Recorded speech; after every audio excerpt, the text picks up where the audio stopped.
말씀은 시편 51편 17절부터 19절 말씀입니다. 주보에는 말씀이 저기가 바뀌지 않았네요. 지난주에 했던 제목은 하나님이 원하시는 예배다.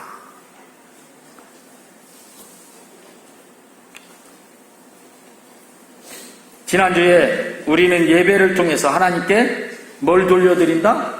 최고의 영광을 돌려드린다라고 말씀드렸습니다. 그리고 하나님은 이렇게 참되게 예배하는 자들을 찾으신다라고 했습니다. 그래서 예배 올 때마다 어떻게 하라고 했어요? 내가 하나님께 최고로 영광 돌려드리러 간다. 은혜 받으러 간다? 아니고 예배 통해서 하나님께 영광 돌려드리러 간다. 그 두 가지 차이는 분명해요. 하나는 하나님께 대한 것이고 하나는 어떻게? 나에 대한 것이고. 근데 사람들은 너무 나에 대한 것이 너무 강해서 내가 복받으러, 내가 어떻게 하면 잘 살게 해주고 어떻게 하면 좀 좋은 거 많이 받고 그럴까?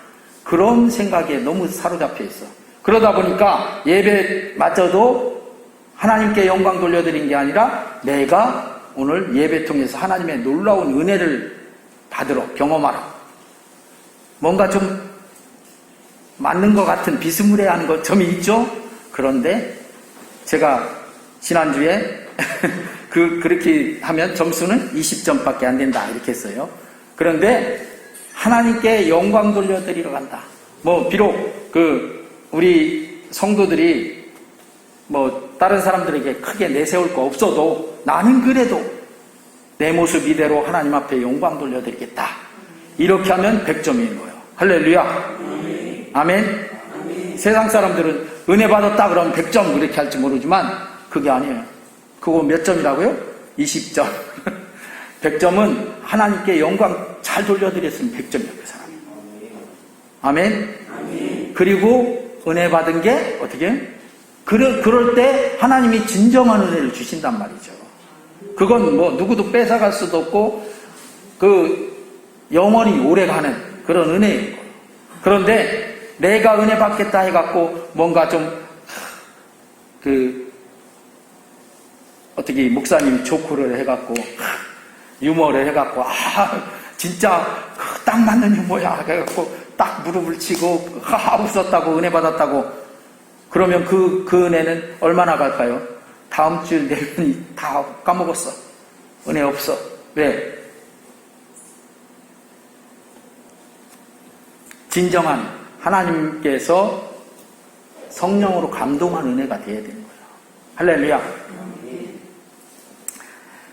그럼 오늘은 어떤 자세로 예배할 것인가에 대해서 오늘 말씀을 통해서 살펴보고자 합니다. 물론 우리는 그리고 가장 좋은 자세로 하나님께 예배로 나아가야 하는 것은 두말할 필요도 없겠죠. 그렇지만 여기서 꼭 주의해야 하는 것은 사람인 우리 자신만의 일방적인 열심만으로는 안 된다는 것을 말씀드리고 싶습니다. 꼭 예배를 받으시는 하나님께서 원하시는 것이 무엇인가를 유념해야 한다 하는 거죠. 그러니까 우리의 관심의 초점이 내가 어떻게 하면 내가 이렇게 가면 안 된다는 거예요. 아까도 말씀드렸듯이 어떻게 하나님이 무엇을 원하시는가, 하나님이 원하시는 그쪽에 우리의 관심의 초점이 가 있어야 예배는 성공할 수 있다 하는 것입니다. 아멘. 사람의 일방적인 열심은 어떻게 보면 참 열심히 해, 참 보기 좋다 이럴 수도 있지만 어떻게 보면 억울한 열심이 될 수가 있다 하는 거예요. 왜? 그렇게 열심히 했는데 정작 어떻게 해요? 하나님께서 그 예배를 받으시지 않았어. 그러면 어떻게 되는 거예요? 땀 뻘뻘 흘리며 열심히 했다. 지금 삼복도의 중에 이제까지 제가 살아온 중에 올해가 가장 더운 것 같아요. 그죠? 여러분들도 아마 그렇게 느끼는 것 같아요. 그 2019년도가 참 더웠었는데 그때보다 올해는 더 일찍 폭염도 왔고 열대야도 벌써 왔고 7월 지금 그 중순인데 그러니까 이렇게 더운 때에 하나님 앞에 나와서 예배하느라고 땀 뻘뻘 흘리는데 정작 성공적인 예배를 못 드리면 이게 얼마나 참 안타까운 거예요. 억울한 거죠. 억울해. 어떻게 보면 억울하죠. 그런 내 일방적인 열심만으로 억울한 열심이 되지 않기를 주의 이름으로 축원합니다. 아멘. 그래서 오늘 우리는 첫 번째, 하나님께서 원하시는 예배는 어떤 예배인가? 이걸 우리가 꼭 알아야 됩니다.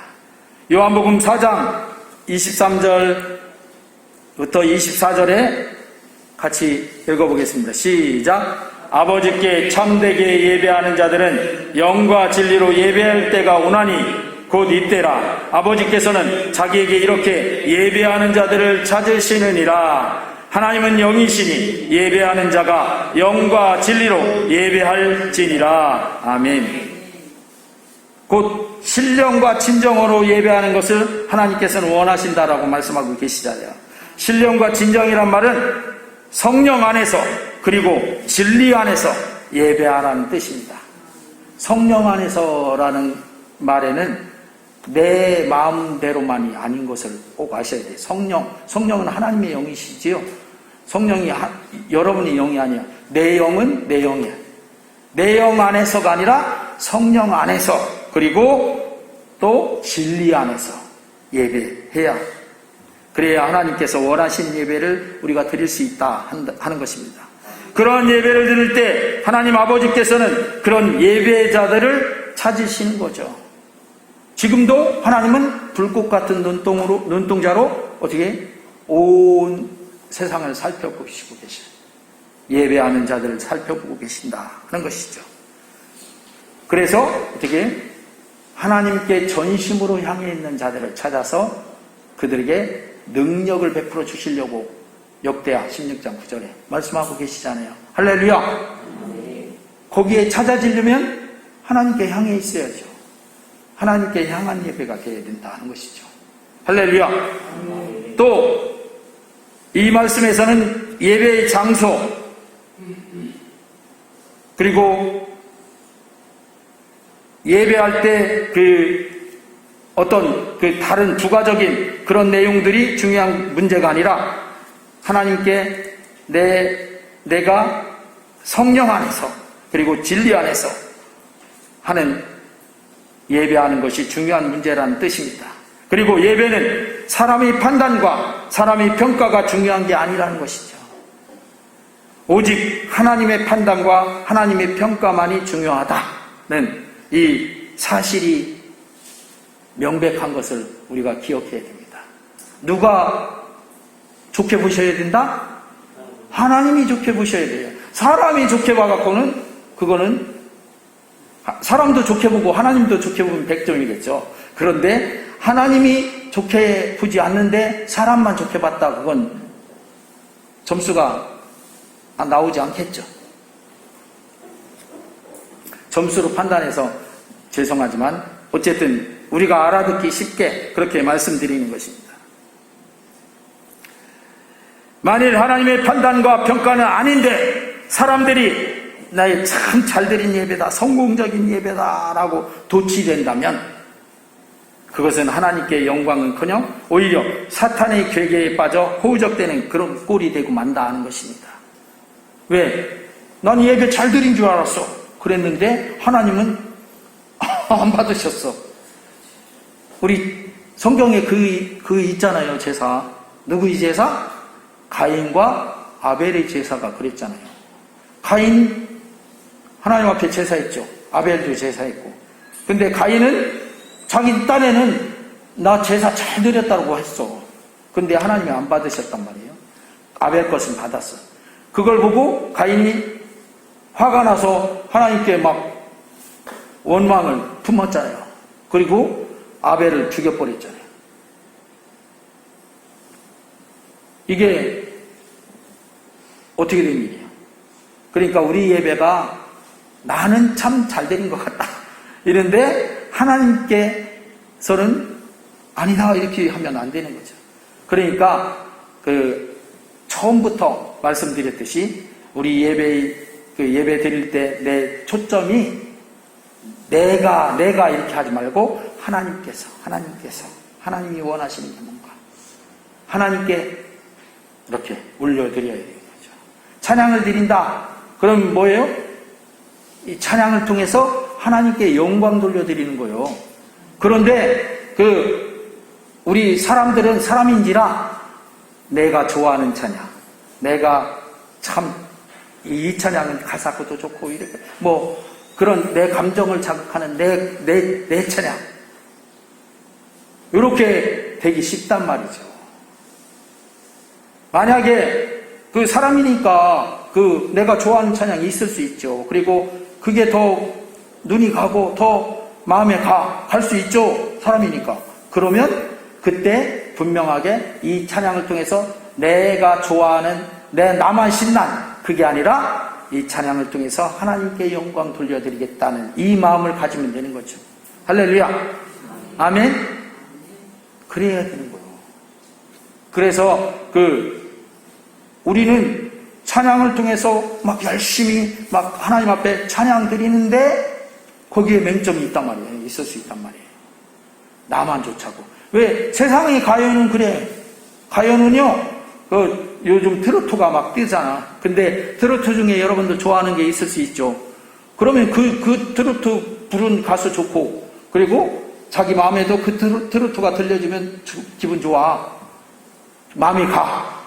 그게 당연한 인지상정이야. 사람의 감정에 움직임에.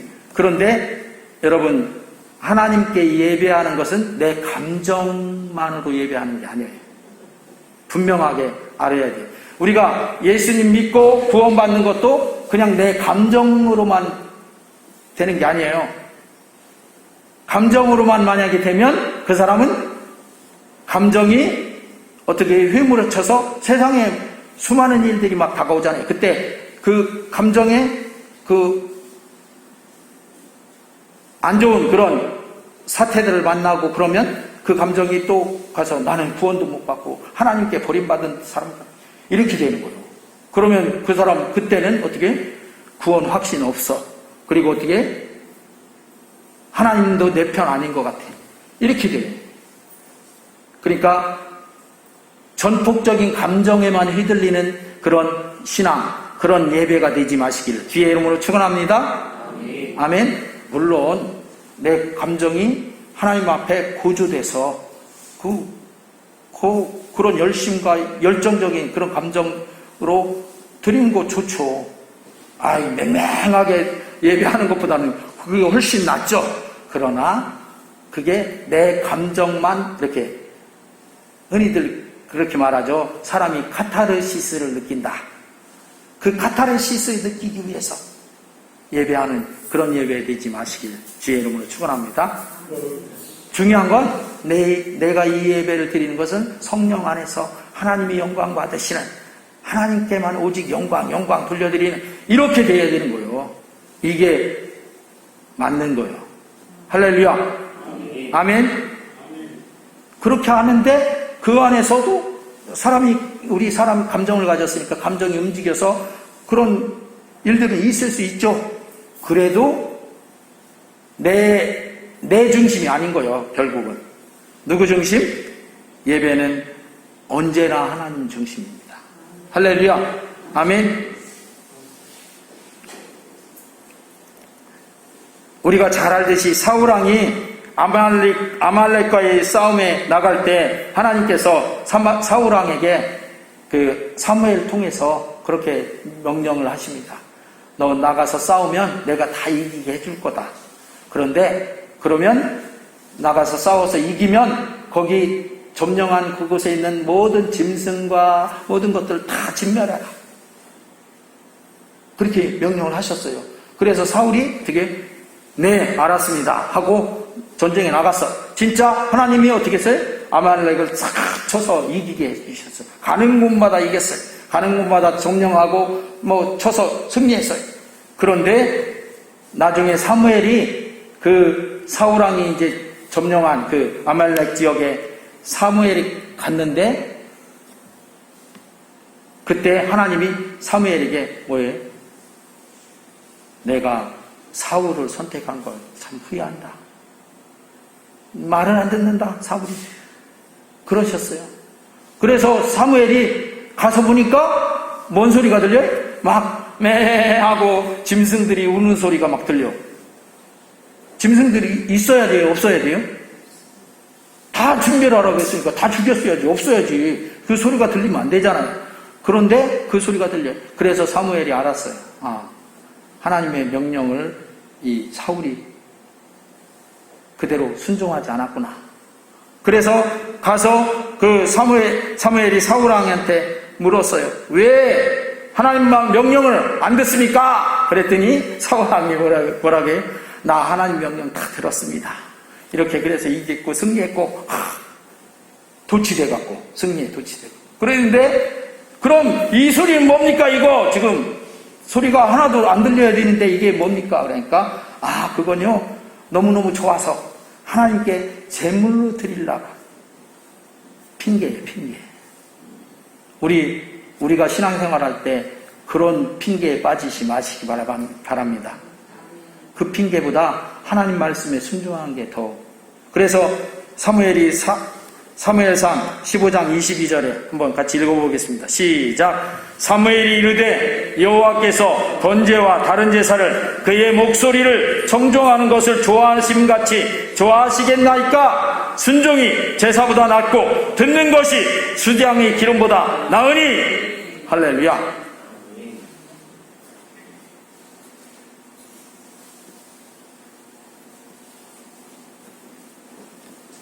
이 사무엘이 꾸짖은 이 꾸짖음이 사울왕에게 꾸짖었지만 오늘날 우리에게도 똑같은 꾸짖음이에요. 하나님은 그 제사의 형식과 외면적인 형태를 보시는 것이 아니라 그 내면적인 자세와 마음을 보시고 계신다는 것을 우리가 분명히 해야 돼요. 그리고 가인과 아벨의 제사에서도 그랬던 것을 제가 말씀드렸죠.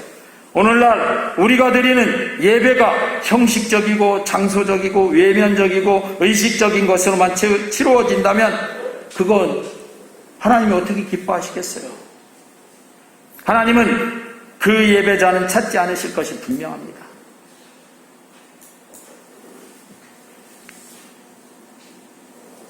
어떤 상태라도 요즘 그잖아요.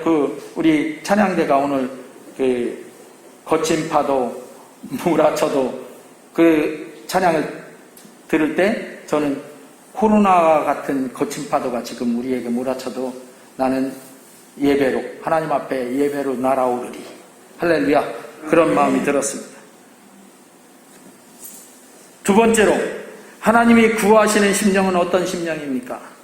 오늘 본문에서 하나님은 상한 심령을 구하신다고 하십니다.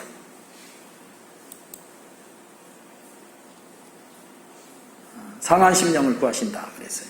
그래서 상한 심령에서 상했다 하는 것은 다른 말로 말하면 깨어진 심령. 상했다는 거 아시죠? 그 정상적인 상태가 아니고 뭔가 상처를 입고 뭔가 깨어지고 뭔가 좀 틀어지고 잘못된 거죠. 깨어진 심령. 좀 더 정확하게 문자적으로 말하면 영혼이 밟혀서 으깨어져 버린 이런 뜻이라고 합니다. 그런데 이것을 하나님이 받으시는 제사라고 한 것을 보면 여기서 상한 심령, 깨어진 심령, 우리가 언뜻 보면 안 좋잖아요. 그죠? 상한 심령이 뭐가 좋아? 안 좋지. 상처 입은 심령인데 뭔가 좀 안 좋아서 상처를 입은 거 아니에요. 그런데 그렇게 안 좋은 것으로만 생각할 수만은 없는 것을 보게 됩니다. 왜? 하나님이 구하시니까 그것은 갑자기 내 영혼과 내 마음이 죄에 대한 각성이 날카로운 칼처럼 찌르며 들어오는 상태로 깜짝 놀라게 돼서, 그래서 내가 죄를 범했구나, 내가 하나님 앞에 죄를 범했구나, 이것은 하나님을 대적하는 것이구나 라고 순간적인 깨달음을 갖는 그게 상한 심령의 상태야. 즉, 내 죄를 깨닫고 인정하는 괴로움이 있고 또 죄가 많다는 것을 깨닫는 각성을 말하는 것입니다. 다윗이 우리아의 아내 밧세바를 빼앗고 우리아를 죽게 만들었을 때 그것을 감추고 있었잖아요. 그렇지만 하나님께서는 선지자 나단을 통해서 그 죄악에 대해서 다윗에게 직접 그렇게 지적하고 말씀합니다. 그랬더니 다윗이 어떻게 해요? 그때 다윗이 왕권이 아주 강했어요. 날아가는 새도 떨어뜨릴 수 있는 그런 강한 왕권인데, 그런 다윗이 뭐라고 해요? 이게 하나님 앞에 죽을 죄를 범한 그런 자구나 내가 하고 통회하고 자복하고. 그래서 시편에 23편 그 이후에 쭉 보면 시편에 왜 내 침상이 내 눈물로 뜨나이다 이런 표현도 있고요. 다윗이 얼마나 통회하고 자복했으면 눈물을 흘려서 그 눈물이 침상을 적시니까 마를 새가 없이 계속 눈물을 흘리니까 침상이 뜬다고 해서. 왜 그 장마철에 만약에 물이 들어오면 그 가구나 이런 것이 다 물에 해서 뜨잖아요. 그런 것처럼 그렇게 뜬다, 이렇게 망가진다 하는, 그렇게 말하죠. 그 상태가 상한 심령이에요. 상한 심령. 그냥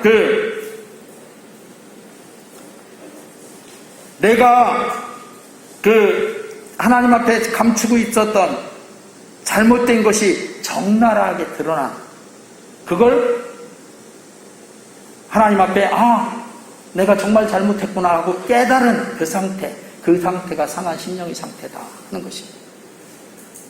그런 죄가 있는데 그냥 어떻게든 꽁꽁 싸매서 감추려고 하는 그 상태는 상한 심령의 상태라고 하는 게 아니에요. 그걸 딱 터트려줘서 우리 시샘말로 까발려져서 하나님이 딱 지적한 것을 깨닫고 내가 하나님 앞에 정말 잘못했구나 하고 하나님 앞에 통회하고 자복하는 그 심령의 상태, 그 상한 심령이란 말이에요. 그런 심령을 하나님이 어떻게 한다? 제사로 찾으신다 하는 것입니다. 그런데 나는 그렇게 다윗처럼 심각한 죄 없어요. 사울처럼 나 그렇게 심각한 죄 없어요. 그렇게 하고 만약에 여러분들이나 저나 그렇게 하고 있다면 여러분들이나 저는 상한 심령의 상태가 아니야. 그런데요, 누구에게나 죄가 있어요, 없어요? 없습니까? 있어요, 다. 모든 사람이 죄를 범하였으며 의인은 없나니 하나도 없다. 그게 우리의 상태잖아요. 우리 다 죄가 있단 말이에요. 그러니까 이 죄가 있는 이것을 내가 이런 죄야, 이게 하나님 앞에 잘못된 그런 죄구나 하고 하나님 앞에 나올 때 이 상한 심령을 드러내고 통회하고 자복하는 그 마음으로 나오는 그 상태를 상한 심령이라고 하는 거예요. 하나님은 그런 상한 심령을 찾으신다는 것이죠. 받으신다는 것이죠. 어떤 사람들은 기도를 하면 기도할 때 다른 사람들은 죄가 많은데 나는 죄를 안 범하게 해주셔서 감사하고, 하나님 앞에 얼마나 교만한지 몰라. 하나님이 들으시면 참 기가 막히실 거예요. 아니잖아요. 죄 하나도 안 짓고 사십니까? 저도 늘 우리 마음과 생각이 창세기 6장에 있는 노아 시대 때 홍수가 오기 전에 그 상태나 비슷해. 다 비슷해요. 겉으로 저 교도소 가는 죄 겉으로는 안 졌어. 그러나 마음으로는 늘 죄를 짓고 살잖아요, 우리가. 그것을 하나님 앞에 내가 이런 마음, 이런 생각, 이런 괴의, 이런 못된 그런 심령이구나 하고 하나님 앞에 드러내 나올 때 그게 상한 심령의 상태예요. 그런 상한 심령을 하나님 찾으신다는 것이죠.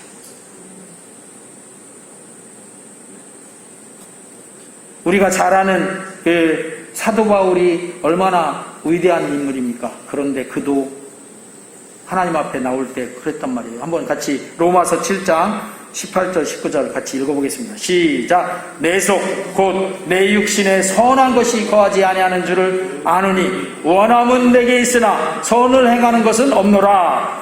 내가 원하는 바 선은 행하지 아니하고 도리어 원하지 아니하는 바 악을 행하는도다. 사도 바울이 이렇게 고백했어요. 그런데 여러분들이 사도 바울보다 더 훌륭하신 분들이 내가 그럴까요? 아니에요. 사도 바울도 이렇게 하나님 앞에 나올 때 내가 이렇게 악한 선을 행해야 되는데 행하지는 않고 오히려 악을 행하는 그런 못된 놈이구나 하고 나와 엎드린 것을 보게 됩니다. 그래서 24절에 같이 읽어보겠습니다. 시작. 오라 나는 곤고한 사람이로다. 이 사망의 몸에서 누가 나를 건져내랴. 하나님 앞에 하나님 나 이런 사람인데 이렇게 곤고한 심령인데 이 사망의 몸에서 나를 건져내 주시옵소서 하는 그런 외침인 거예요. 그런 고백인 거예요. 하나님이 찾으시는 심령이 바로 이 상한 심령이다 하는 것입니다.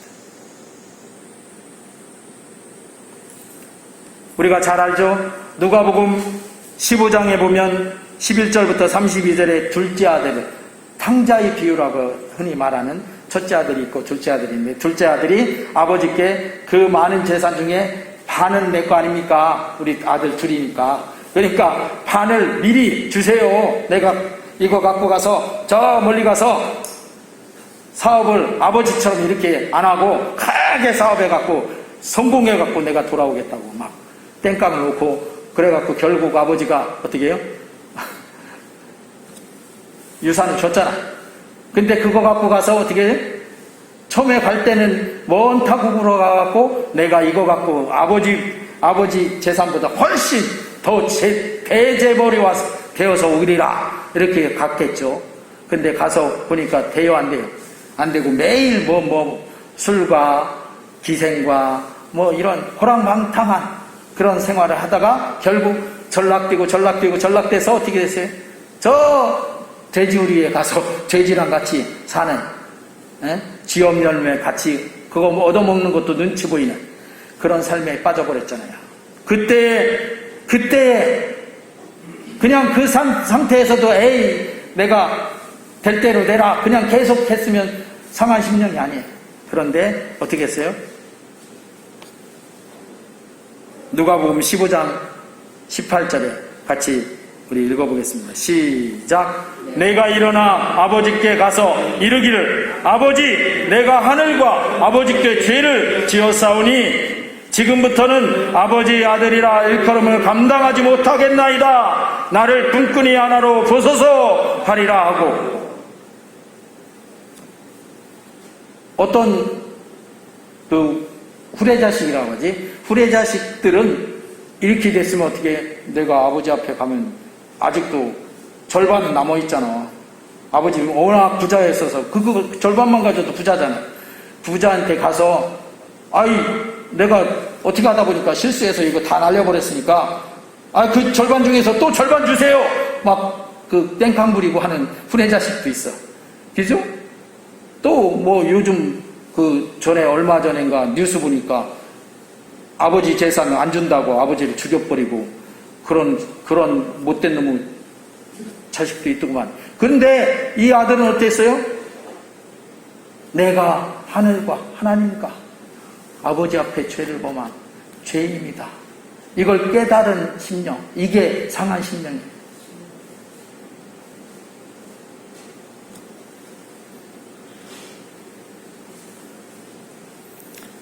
그리고 본문 17절에 보면 한번 같이 읽어보겠습니다. 시작. 하나님께서 구하시는 제사는 상한 심령이라. 하나님이여 상하고 통회하는 마음을 주께서 멸시하지 아니하시리이다.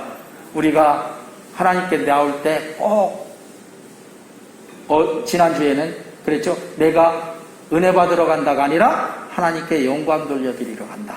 예배를 통해서. 그리고 이 상한 심령 내게 일주일 동안 살아오셨잖아요.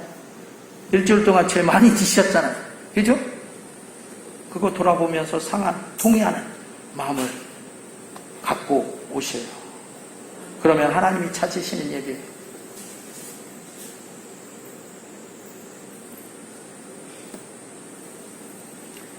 오늘 우리는 내가 원하는 예배가 아니라 하나님이 이렇게 원하시는 예배로 나아가시기를 주의 이름으로 축원합니다.